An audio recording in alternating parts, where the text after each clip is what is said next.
ये बात तब की है जब मैं बड़ा हो रहा था। मेरी दादी उसी बिल्डिंग में रहती थी जहां मैं और मेरा परिवार रहता था।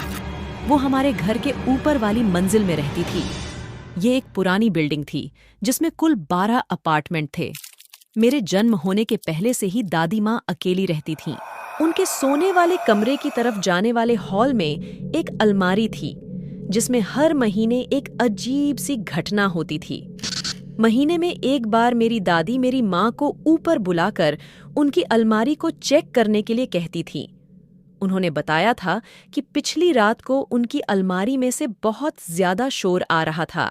एक बार मेरी माँ काम कर रही थी तो उन्होंने मुझे उनकी जगह पर दादी की मदद करने के लिए भेजा। मुझे नहीं पता था कि यह मेरे जीवन को परेशान करने और मेरे जीवन को अस्त व्यस्त करने वाले अनुभवों की एक शुरुआत होगी। जैसे ही मैंने दादी के कमरे में प्रवेश किया और मैं अलमारी की ओर बढ़ा तो मैं वहां का हाल देखकर दंग रह गया। ऐसा लग रहा था कि मानो किसी ने पूरी अलमारी को अस्त व्यस्त कर दिया हो। उनके सारे कपड़े, बक्से खुले हुए और सामान अलमारी से नीचे बिखरे पड़े थे। ऐसा लग रहा था कि मानो दादी के कमरे में कोई तूफान आया हो जो पूरी बिल्डिंग को छोड़कर केवल उनके ही कमरे में आया हो। मैंने दादी से पूछा कि यह कब से हो रहा है, तो उन्होंने बताया कि ऐसा पिछले 20 सालों से हो रहा है। मैंने उस समय इस बात पर ज्यादा ध्यान नहीं दिया और मैं अलमारी को साफ सुथरा करके चला गया।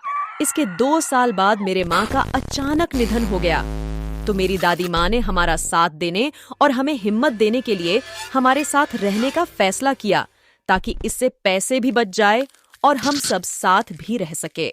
इसके कुछ समय पहले ही दादी ने पैसे बचाने और सहायता पाने के लिए हमारे साथ रहने का फैसला किया। उस समय मेरे पापा ने मुझसे कहा कि तुम दादी के बेडरूम से कुछ जरूरी डॉक्यूमेंट्स ले आओ जो मैं वहां रख दिया था। तब मैं उदास मन से दादी के कमरे में जाने लगा, पर मुझे कुछ अच्छा महसूस नहीं हो रहा था। जब मैं उस अलमारी के पास से गुजर रहा था तो मुझे जोर जोर से किसी के अलमारी को पीटने की आवाज आ रही थी। लगा जैसे कोई उस अलमारी से बाहर निकलने की कोशिश कर रहा हो। इन सब को नजरअंदाज करते हुए मैं आगे बेडरूम की ओर बढ़ा, लेकिन जैसे ही मैं अंदर कमरे में गया तो दरवाजा अचानक से बंद हो गया, जिससे मैं अंदर फंस गया। मैंने घबराहट के साथ दरवाजे को खोलने की कोशिश की तो पाया कि दरवाजा तो दूसरी तरफ से बंद था, लेकिन मेरा भाग्य अच्छा था तो मैंने थोड़ी कोशिश करके दरवाजा खोल दिया और मैं जितना जल्दी हो सके उतना जल्दी उस अपार्टमेंट से बाहर भागा। जैसे ही मैं उस अलमारी के पास से गुजरा तो मैंने देखा कि वो अलमारी में से जोर जोर से पीटने की आवाज आ रही थी और वो आवाज इस बार काफी तेज थी, जिससे वो पूरी अलमारी हिलने लगी थी और ऐसा लगने लगा था जैसे वो अलमारी बस फटने ही वाली है। मैं पूरी तरह डर गया था और जैसे तैसे करके मैं अपने कमरे में पहुंचा। मैंने अपने पापा को दादी माँ के अपार्टमेंट की चाबियां दी और उनसे चिल्लाकर कहा कि आप ही जाकर वो काम कर लो, मैं नहीं जाने वाला। उस अलमारी में आज जो भी हुआ था उससे मैं इतना डर गया था कि अब मैं और वहां जाना क्या, उसके बारे में सोचने से भी डरने लगा था।